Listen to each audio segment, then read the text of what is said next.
Halo semuanya, selamat datang lagi di sesi bedah materi kita. Nah, hari ini kita bakal ngebahas sesuatu yang benar-benar jadi fondasi dari semua penemuan di dunia, data penelitian. Spesifiknya, kita bakal bedah tuntas panduan lengkap soal variabel penelitian. Kalau selama ini kalian sering ngerasa pusing atau kewalahan tiap kali ngelihat deretan data, tenang aja, di sini kita bakal urai semuanya pelan-pelan, selangkah demi selangkah. Targetnya, habis ini kalian bakal jago ngulik data layaknya profesional. Yuk, langsung aja kita mulai. Oke, untuk peta jalan kita hari ini, ada 5 poin utama yang mau kita kejar. Kita bakal mulai dari yang paling basic, apa itu variabel penelitian, terus lanjut ngebahas peran mereka dalam eksperimen, bedanya angka sama kategori data, naik ke 4 tingkat skala pengukuran, sampai puncaknya nanti, kita bakal praktek menyusun model penelitian kalian sendiri. Lumayan padat, jadi mari kita sikat. Tapi sebelum kita nyemplung jauh ke teori, pernah kepikiran nggak sih kenapa jam belajar yang persis sama bisa ngasilin nilai ujian yang beda banget di dua orang yang beda?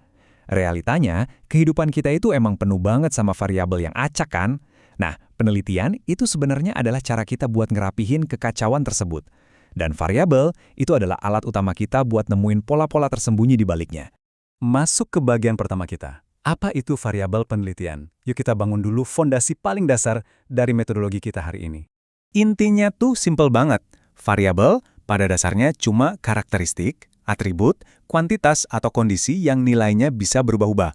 Entah itu beda di setiap individu, beda di setiap objek, atau bahkan berubah seiring berjalannya waktu.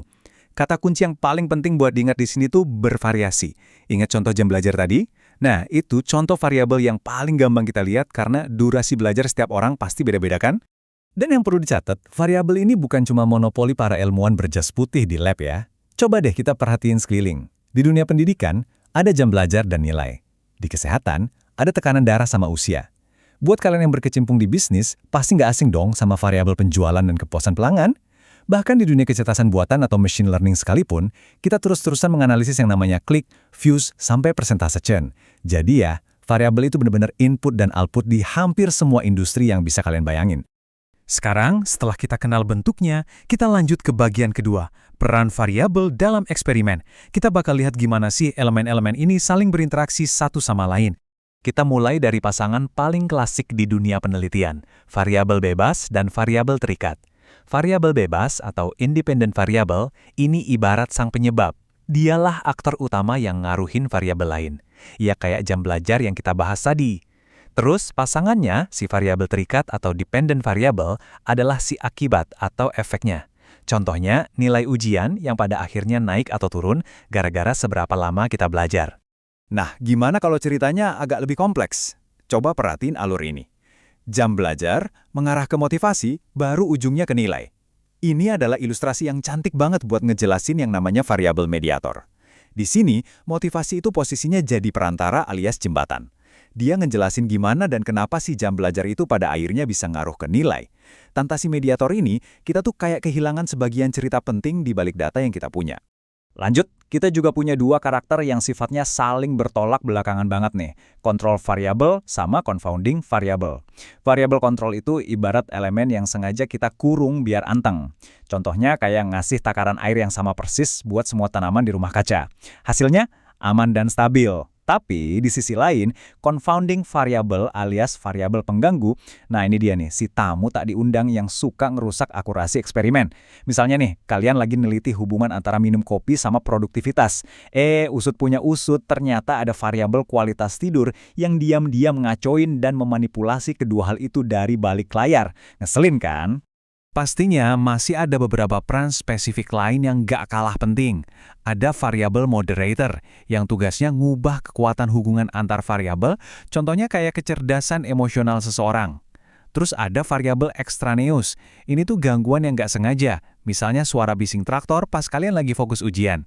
Dan buat kalian yang suka bikin model algoritma, pasti akrab sama variabel prediktor. Kayak luas bangunan yang dipakai buat nebak outcome variabel, yaitu tebakan harga sebuah rumah. Intinya, setiap variabel tuh punya job desk-nya masing-masing. Mantap! Sekarang kita geser ke bagian ketiga, angka versus kategori data. Di sini kita bakal bergeser dikit buat bedah sifat asli dari jenis data yang dihasilkan. Gini cara paling gampang buat ngelompokinnya. Di satu kubu kita punya data kuantitatif, alias angka-angka matematis yang solid. Ini kebagi dua lagi. ada data diskrit yang hitungannya harus bulat kayak jumlah siswa di kelas, sama data kontinu yang pengukurannya bisa pakai pecahan desimal misalnya tinggi badan. Nah, di kubu seberangnya ada kualitatif, atau yang bentuknya sekadar kategori aja. Ini juga dibagi dua. Ada yang nominal, di mana datanya nggak punya urutan kasta sama sekali, dan ada yang ordinal, di mana datanya punya tingkatan atau peringkat yang udah jelas urutannya. Ini ngebawa kita ke bagian keempat, yang jadi salah satu pilar krusial banget di metodologi penelitian kita, 4 tingkat skala pengukuran.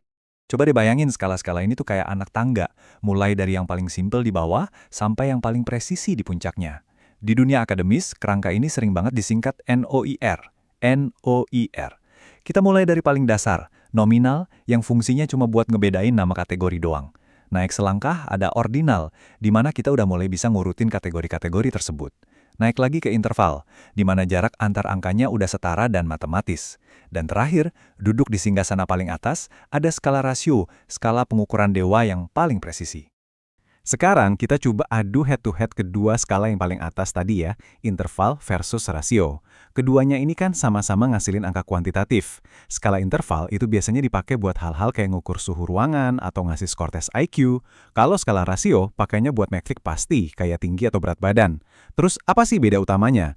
Nah, perbedaan paling fatalnya itu bertumpu pada satu konsep angka yang ajaib banget, yaitu angka nol.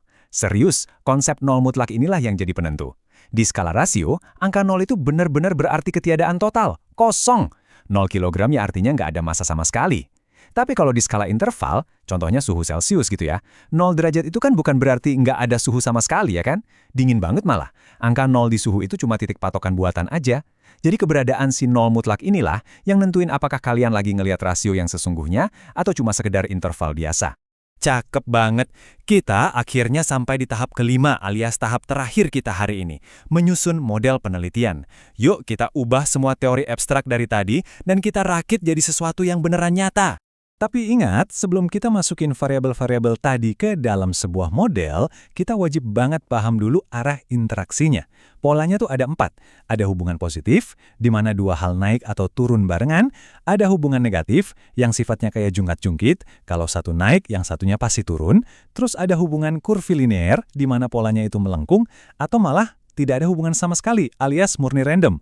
Kita benar-benar harus tahu bentuk interaksinya sebelum buru-buru narik kesimpulan. Dan buat ngeksekusi ini semua di lapangan, kita butuh yang namanya definisi operasional. Coba perhatiin contoh kalimat ini. Performa akademik diukur menggunakan nilai IPK 0 hingga 4. Terus, jam belajar diukur dari rata-rata jam belajar per hari.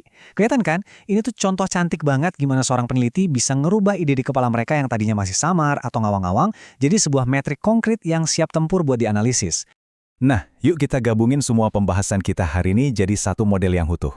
Perhatiin deh gimana semua potongan puzzle ini saling ngunci satu sama lain. Jam belajar, yang posisinya sebagai variabel bebas, bakal memicu motivasi. Nah, motivasi ini turun tangan bertindak sebagai mediator, yang pada akhirnya nentuin performa akademik si variabel terikat kita. Tapi ceritanya nggak berhenti di situ. Sambil kita neliti alur ini, kita dengan sengaja membatasi dan mengontrol faktor usia, dan di saat yang sama, kita juga wajib super waspada sama tingkat stres yang bisa aja tiba-tiba nyusup masuk buat jadi variabel pengganggu. Keren kan? Ini baru yang namanya ekosistem penelitian yang hidup.